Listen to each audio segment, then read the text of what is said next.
മതസൗഹാർദ്ദം ആവശ്യമുണ്ടോ? മതസൗഹാർദ്ദത്തിന് വേണ്ടി നമ്മൾ പ്രവർത്തിക്കേണ്ടതുണ്ടോ? ഇന്ന് എവിടെ നോക്കിയാലും മുക്കിനും മൂലയിലും മതസൗഹാർദ്ദത്തിൻ്റെ പരിപാടികൾ അരങ്ങേറുകയാണ്. എന്നാൽ ഒരു വിഭാഗം ആളുകൾ പറയും മതസൗഹാർദ്ദത്തിൻ്റെ ഒന്നും ആവശ്യമില്ല, ഞങ്ങളുടെ മതത്തിൽ മതസൗഹാർദ്ദമൊന്നുമില്ല, മനുഷ്യ സൗഹാർദ്ദം മാത്രമാണ്. ഇതൊക്കെ ഒരു ഭാഗത്ത് പറയുമെങ്കിലും മനുഷ്യൻ ആത്യന്തികമായിട്ട് മനുഷ്യനായിട്ട് ജീവിക്കുന്നതിലാണ് കാര്യം. ഓരോ വ്യക്തികൾക്കും അവരുടേതായ ശരികളുണ്ട്. ഒരാൾ ഇവിടെ മതസൗഹാർദ്ദം ഇല്ല എന്ന് പറഞ്ഞാലും, ഒരാൾ ഇവിടെ മതസൗഹാർദ്ദം ആവശ്യമാണെന്ന് പറഞ്ഞാലും അത് അവരുടെ ശരികളാണ്. നമ്മൾ മനസ്സിലാക്കേണ്ടത്, ഒരുപാട് ആളുകൾക്കൊരു വിചാരമുണ്ട്, ഞങ്ങളത് മാത്രം ശരി, മറ്റെല്ലാം തെറ്റാണെന്നുള്ള ഒരു മിഥ്യാധാരണ. ഇതൊരു മിഥ്യാധാരണ മാത്രമാണ്. ഈ ലോകത്ത് 800 കോടി മനുഷ്യരുണ്ട്, കോടാനിക്കോടി ജീവജാലങ്ങളുണ്ട്. ഒരുപക്ഷെ മറ്റു ഗ്രഹങ്ങളിൽ ഇനിയും ജീവജാലങ്ങളുണ്ടോ എന്ന് ശാസ്ത്രം ഇന്നും അന്വേഷിച്ചു കൊണ്ടിരിക്കുകയാണ്. ഇതിൻ്റെ ഇടയിൽ ഏതോ ഒരു പ്രദേശത്ത് ജനിച്ചു വളർന്ന, ഏതോ ഒരു പ്രദേശത്ത് മാത്രം നമ്മൾ കേട്ട് വളർന്നത് മാത്രം ശരി എന്ന് വിശ്വസിക്കുന്നത് തെറ്റല്ല. പക്ഷേ മറ്റുള്ളവർ പറയുന്നതൊക്കെയും തെറ്റാണെന്നുള്ള ഒരു മുൻധാരണ ഇത് മനുഷ്യൻ അവസാനിപ്പിക്കേണ്ടിയിരിക്കുന്നു. ഒരാൾക്ക് ഇവിടെ ഓണാഘോഷം പാടില്ല എന്ന് ഒരാൾ വിശ്വസിക്കുന്നുവെങ്കിൽ അവർ വിശ്വസിച്ചോട്ടെ, നമ്മൾ എന്തിനാണ് എതിർക്കുന്നത്? അദ്ദേഹത്തിന് അതിഷ്ടമാണെങ്കിൽ അങ്ങനെ പോയിക്കോട്ടെ. ഒരാൾക്ക് ഓണാഘോഷം സന്തോഷം നൽകുന്നുണ്ട് എങ്കിൽ, അതൊരു ആഘോഷമായി കാണുന്നുണ്ട് എങ്കിൽ അങ്ങനെയും ചെയ്തോട്ടെ. മനുഷ്യനൊക്കെയും വ്യത്യസ്തമായ ചിന്താഗതിയുള്ളവരാണ്. ആരെയും നിങ്ങൾ ഒറ്റപ്പെടുത്താൻ ശ്രമിക്കരുത്. എല്ലാവർക്കും അവരുടേതായ ശരികളുണ്ട്. ആ ശരികളെ ബഹുമാനിച്ചാൽ മതി. മറിച്ച് എൻ്റെത് മാത്രം ശരി, ഞാൻ ചിന്തിക്കുന്നത് മാത്രം ശരി എന്നാണെങ്കിൽ അവർ ആധുനിക കാലഘട്ടത്തിലെ സാമൂഹ്യ വിരുദ്ധരായി നമ്മൾ പറയേണ്ടി വരും. എൻ്റെത് മാത്രം ശരിയെന്ന് എങ്ങനെയാണ് നമ്മൾ സമർത്ഥിക്കുക? നമ്മൾ ഈ ലോകത്തേക്ക് വന്നിട്ട് അത്ര വർഷമല്ലേ ആയിട്ടുള്ളൂ. ഈ ഭൂമിക്ക് എത്ര ആയുസ്സുണ്ട്, ഈ പ്രപഞ്ചത്തിന് എത്ര വർഷത്തെ ആയുസ്സുണ്ട് എന്ന് ശാസ്ത്രലോകം പ്രൂവ് ചെയ്തിട്ടുണ്ട്. അപ്പൊ അതിൻ്റെ ഇടയിൽ ഞാൻ ചിന്തിക്കുന്നത് മാത്രം ശരിയെന്ന് സമർത്ഥിക്കാൻ നമുക്ക് എന്ത് യോഗ്യതയാണുള്ളത്? നമുക്ക് ഈ പ്രപഞ്ചത്തെക്കുറിച്ച് അറിയുമോ? നമുക്ക് ഈ ലോകത്തെക്കുറിച്ച് കൂടുതൽ അറിയുമോ? ഇല്ല. ഇനി എത്ര ശ്രമിച്ചാലും പല കാര്യങ്ങളും നമ്മൾക്ക് അറിയാൻ കഴിയില്ല എന്നുള്ളതാണ് വസ്തുത. അതുകൊണ്ട് തന്നെ ഞാൻ ചിന്തിക്കുന്നത് മാത്രം ശരിയെന്ന് പറയുമ്പോൾ അവിടെ എന്ത് ചെയ്യുന്നു? അവിടെ പ്രശ്നങ്ങൾ ഉടലെടുക്കുന്നു. മറ്റുള്ളവർ നമ്മളെ പിന്നീട് മറ്റൊരു കണ്ണുകൊണ്ട് കാണാൻ ഇടവരും. ഞാൻ ചിന്തിക്കുന്നത് മാത്രം ശരിയെന്ന് ചിന്തിക്കാതെ കൂടുതൽ പഠിക്കാൻ വേണ്ടി ശ്രമിക്കുക. കൂടുതൽ നിങ്ങൾ യാത്രകൾ പോകുക. പുതിയ പുതിയ യാത്രകൾ പോകുമ്പോഴേ നമുക്ക് മറ്റു ശരികളെ കുറിച്ച് അറിയൂ. എല്ലാ നാട്ടിലും ഏതൊരുത്തരും ചെയ്യുന്നത് അവൻ്റെ ശരിയാണ്.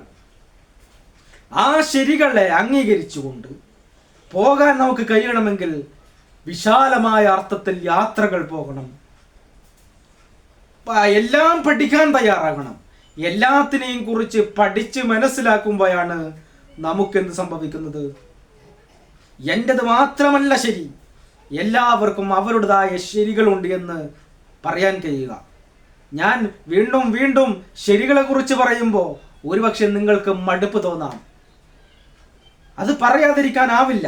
കാരണം ഇന്ന് ലോകത്ത് നടക്കുന്ന എല്ലാ പ്രശ്നത്തിൻ്റെയും മൂല കാരണം അതാണ്.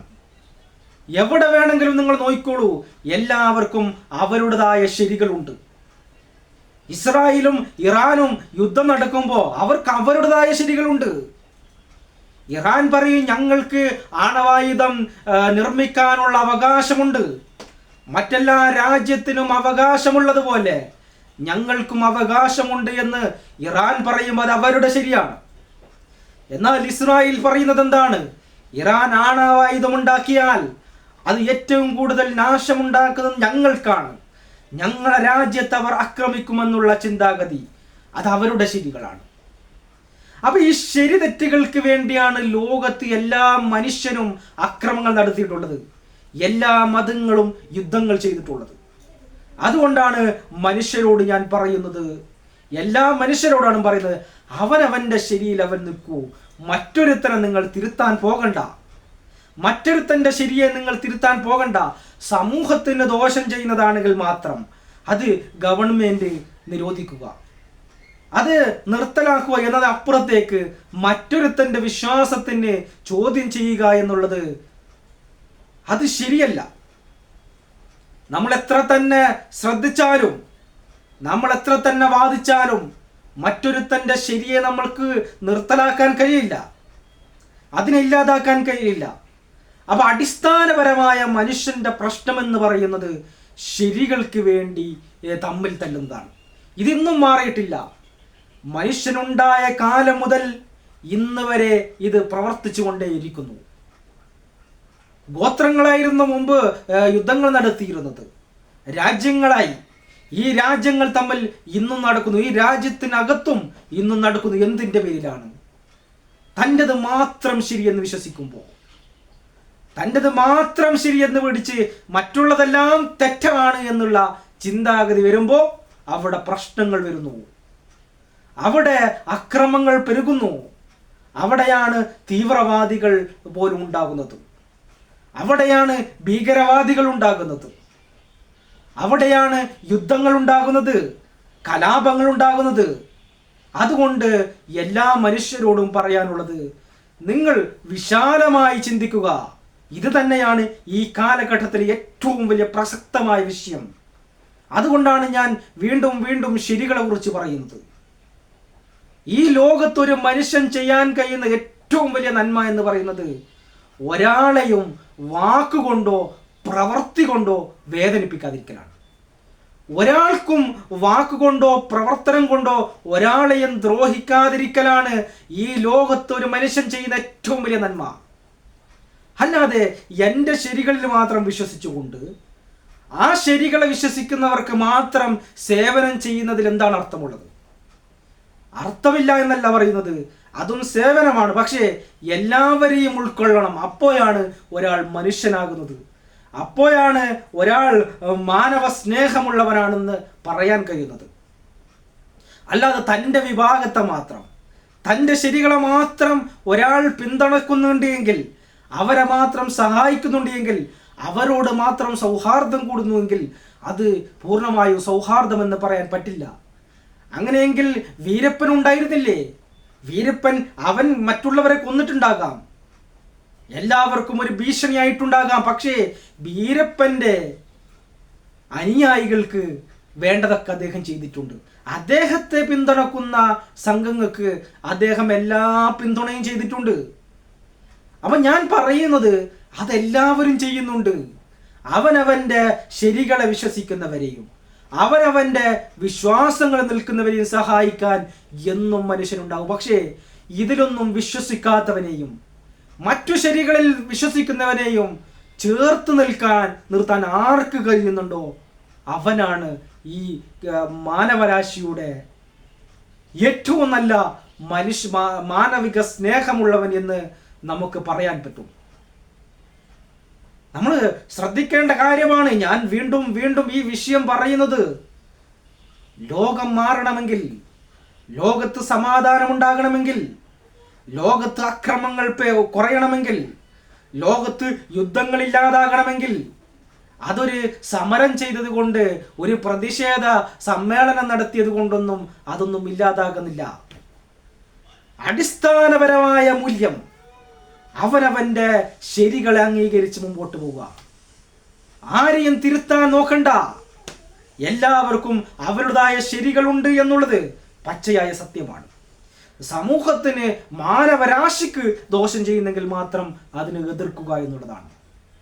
അപ്പം ഈ കാര്യങ്ങൾ നമ്മൾ ശ്രദ്ധിച്ചു കഴിഞ്ഞാൽ മനുഷ്യരുടെ ഇടയിൽ സമാധാനമുണ്ടാകും.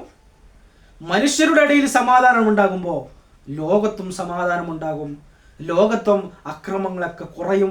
അങ്ങനെ നല്ലൊരു ലോകമാണ് നമ്മൾ സ്വപ്നം കാണേണ്ടത്. ഇതൊന്നും ഒരു ദിവസം കൊണ്ട് നടക്കുന്നതല്ല. മനുഷ്യൻ വിചാരിച്ചാൽ നടക്കുന്ന കാര്യമേ ഉള്ളൂ. ഏതൊരുവനെയും നമ്മളോടൊപ്പം ചേർത്ത് പിടിക്കാൻ ശ്രമിക്കുക. ഇന്ന് ലോകത്ത് അക്രമങ്ങളും അനീതികളൊക്കെ നടക്കുന്നതിൻ്റെ പിന്നിൽ സമ്പത്തിന് വലിയ പ്രാധാന്യമുണ്ട്. സമ്പത്ത് എന്ന് പറയുന്ന ഈ കാര്യത്തിന് വലിയ പ്രാധാന്യമുണ്ട്. അപ്പോൾ എല്ലാവരെയും സാമ്പത്തികമായി വളർത്താൻ സഹായിക്കുക. പരസ്പരം കൂട്ടമായി ഒറ്റക്കെട്ടായി നിൽക്കണമെങ്കിൽ ആദ്യം എല്ലാ ശരികളെയും അംഗീകരിച്ച് മുമ്പോട്ട് പോകേണ്ടതുണ്ട്. അങ്ങനെ പോയാൽ നല്ലൊരു ലോകമുണ്ടാക്കാനും നല്ലൊരു മാനവ സമൂഹത്തെ വാർത്തെടുക്കാനും നമുക്ക് കഴിയും. പിന്നെ യുദ്ധങ്ങൾക്ക് വേണ്ടി പിന്നീട് ആറ്റം ബോംബ് ഉണ്ടാക്കാൻ നോക്കേണ്ടതില്ല, പിന്നീട് ആയുധ ശേഖരണത്തിന് നോക്കേണ്ടതില്ല. ഈ പരസ്പര വിശ്വാസമാണ് മനുഷ്യരുടെ ഇടയിൽ വരേണ്ടത്. ഇതൊക്കെ വരുമോ എന്നൊന്നും വിചാരിക്കണ്ട. അവനവൻ വിചാരിച്ചാൽ നടക്കും. പലത്തുള്ളി പെരുവെള്ളം എന്നാണല്ലോ ഓരോ വ്യക്തിയും ഇങ്ങനെ തീരുമാനിക്കുമ്പോൾ ബഹുഭൂരിപക്ഷം ആളുകളും തീരുമാനിച്ചാൽ മതി. ചെറിയൊരു ന്യൂനപക്ഷം അങ്ങനെ ചിന്തിച്ചില്ലെങ്കിലും നമുക്കത് മാറ്റിയെടുക്കാൻ പറ്റും. നല്ലൊരു ലോകത്തെ സൃഷ്ടിക്കാൻ പറ്റും. നല്ലൊരു ഇതാണ് എൻ്റെ ആഗ്രഹം. ഇതെത്രമാത്രം നടക്കുമെന്ന് എനിക്കറിയില്ല. ഓരോ മനുഷ്യനെയും ഞാൻ സ്നേഹിക്കുന്നു. അവനായിട്ട് തന്നെ അംഗീകരിക്കുന്നു. കാരണം എന്താ? അതെൻ്റെ ഉൾക്കാഴ്ചയാണ്. ഓരോ മനുഷ്യനെയും അവനായിട്ട് കാണാനുള്ള എൻ്റെ ഉൾക്കാഴ്ചയാണത്. ഞാൻ വിശാലമായി അവൻ്റെ സ്ഥാനത്ത് നിന്ന് മനസ്സിലാക്കുന്നത് കൊണ്ടാണ്. അവൻ്റെ സ്ഥാനത്ത് നിന്ന് നമുക്ക് മനസ്സിലാക്കുമ്പോൾ നമുക്കറിയാം അത് അവൻ്റെ ശരികളാണ്. അവൻ തെരഞ്ഞെടുത്തതല്ല അവൻ്റെ ലോകം. അവൻ ജനിച്ചു വളർന്ന സാഹചര്യത്തിൽ നിന്ന് ഉരുത്തിരിഞ്ഞുണ്ടായതാണ്. ഇങ്ങനെ വിശാലമായ അർത്ഥത്തിൽ ചിന്തിക്കുക എന്നുള്ളതാണ്. ഇങ്ങനെ ചിന്തിക്കുമ്പോൾ നമുക്ക് മാറ്റങ്ങളുണ്ടാകും. നമുക്ക് നല്ലൊരു ലോകത്തെ കെട്ടിപ്പടുക്കാൻ കഴിയും. ഈ ലോകത്ത് മനുഷ്യൻ പലതും ഉണ്ടാക്കിയിട്ടുണ്ട്. മനുഷ്യൻ വിചാരിച്ചാൽ നടക്കാത്ത കാര്യമൊന്നുമല്ല ഇത്. അപ്പം നമ്മൾ ആദ്യം നോക്കേണ്ടത്, നമ്മൾ ആദ്യം മനസ്സിൽ ചേർത്ത് പിടിക്കേണ്ട ഈ വാക്ക് നിങ്ങൾ എന്നും ഓർത്ത് വെച്ചോ. എല്ലാവർക്കും അവരുടേതായ ശരികളുണ്ട്. ഒരു മനുഷ്യനെയും വാക്കുകൊണ്ടോ പ്രവൃത്തി കൊണ്ടോ ഞാൻ വേദനിപ്പിക്കില്ല. ഈ 2 പോയിന്റ് നിങ്ങൾ എന്നും ഓർത്തു വെക്കണമെന്ന് മാത്രം ഈ അവസരത്തിൽ പറഞ്ഞുകൊണ്ട് നിർത്തുന്നു. Thank you.